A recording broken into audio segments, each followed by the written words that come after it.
Firefighters in the western United States are struggling to contain wildfires that have already killed at least 19 people. Roughly 100 fires are burning in California, Washington, and Oregon. Hundreds of thousands of people have evacuated their homes. The fires have already destroyed thousands of structures, and many more are threatened. Officials say the death toll will continue to rise as rescuers search through the rubble. Oregon's governor says smoke is making the state's air quality the worst in the world. But she says changing weather may offer some help. Danya Bacchus reports.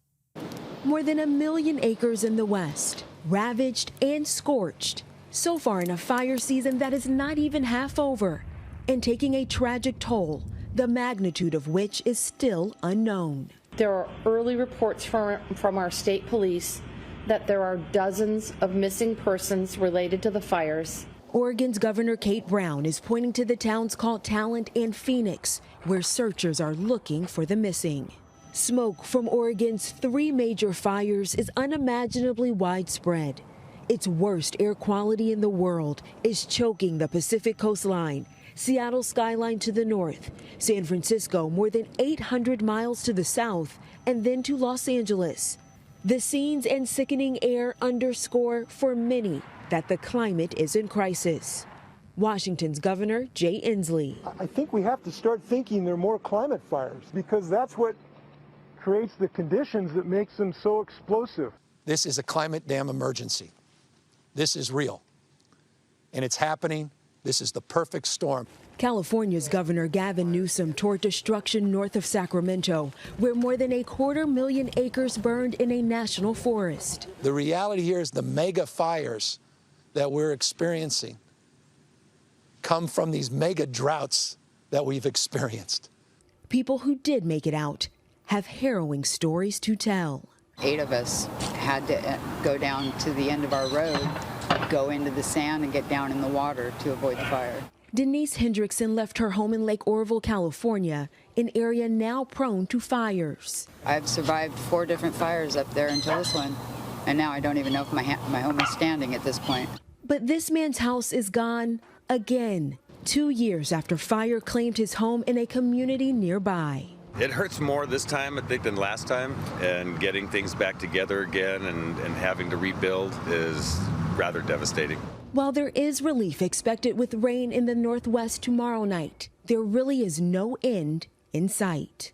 People tweet the photographs of what San Francisco looked like yesterday and say, oh, 2020, could you get any worse? As if once we're in 2021, these kinds of disasters are going to stop happening. Climate scientists point to human behavior, namely burning of fossil fuels, including coal and oil, for increased temperatures that decimate forests and make them prone to burn. Oregon officials are now saying they are preparing for a mass fatality incident, saying there is a possibility that they will not have enough resources to handle the dead.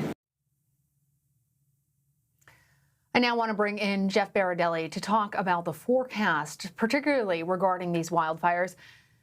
Jeff, what do the wind patterns tell you about where the smoke is going to go next?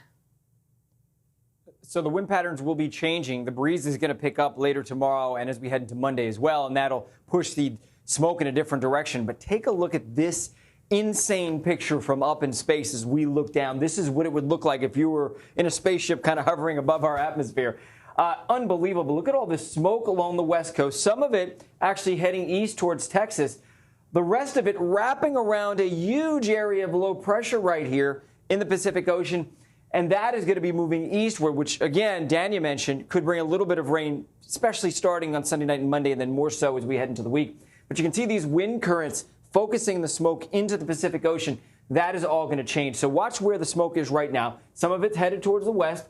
Some of it's just kind of stagnant along the coast. But as we get a little bit, a couple of days in advance here, and the wind starts to switch because of that storm, notice everything starts moving northward. So it'll alleviate some of the smoky conditions in Southern California.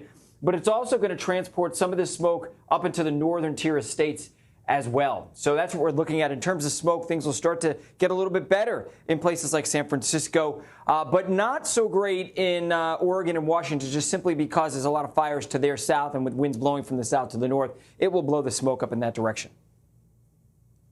And so what does the forecast look like in the fire region over the next few days? Jeff, will the area be getting any rain? So it does look like we're going to get a little bit of rain, but it's going to take a couple of days for that to get in there. And some folks will not see the rain, and you'll see what I mean in just a second or two.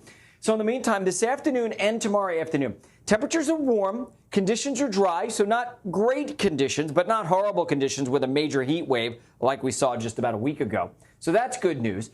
As we head towards the west, here comes a storm. It's good news and bad news. The good news is, yes, here comes some sprinkles, a little bit of rain, not too much. But the bad news is the wind picks up. It'll start to get breezy, which is going to make it harder to control some of those fires. Now, along the immediate coast, they're going to get a good dose of rain. Some heavy rain possible from Northern California along the coast of Oregon and Washington. But notice inland where some of these fires are burning, it stays dry. So it's a good news, bad news scenario when it comes to the weather over the next few days. Still, it's more good news than I feel like you've been able to give our viewers over the last couple of days. That's true. One last question for you, Jeff. We heard California Governor Gavin Newsom talking about how these fires are linked to climate change. To anybody out there who still doubts that or thinks that those remarks are political, what do you have to say?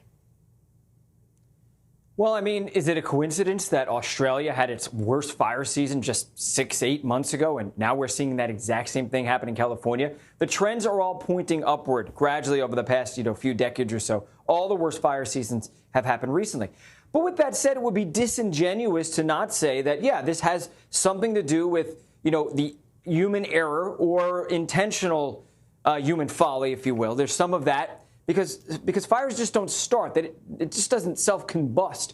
There has to be an ignition. And in the middle of August, most of that was lightning. So there is some of that, right? There's also brush lying around that could be cleaned up. There's some of that. But the research shows that a lot of this trend is due to long-term drying. And in the particular case of this year, it's short-term drying as well. The long-term drying, the long-term heating is due to climate change. In the short term, we have a major drought going on across a lot of the West. But we also have one of the worst droughts that we've had in the past 1,200 years. We've proven that through scientific research. And in the long term, look at how much the West is warming. All those red counties, all these red states, that's where it's warming the fastest, and that happens to be in the West. That means it's also drying the fastest. As you add more warmth, more heat energy, you evaporate more of the moisture. You end up with a moisture deficit, and research shows that moisture deficit explains just about all of the excess, extra burned acreage that we've seen. Take a look at the trend. In yellow, that's the acreage burned each and every year. Not much in the 1980s, couple of years in the 90s where there was a little bit more, but you can clearly see this trend upward. Look at 2020. Right now, we're at least 4.5 million acres burned. The most before that was 3.5 million acres, and we're only halfway through the season. Look at the average temperature. It's gone up in the West about 2 degrees Fahrenheit, some places 3 or 4 degrees. So there's obviously a trend going on, and it is, in fact, climate change. So let's show you what has changed. California fire season is now 2 to 3 months longer than it was back in the 1970s. Area burned has increased by 5 times, and 17 of the 20 largest wildfires have burned since 2000. And this season alone, 5 of the top 10 fires in the history of California are burning right now as we speak, and 3 of the top 4 fires, including the biggest fire ever in California history, is burning right now. Very concerning. All right, Jeff Berardelli, thank you. You're welcome.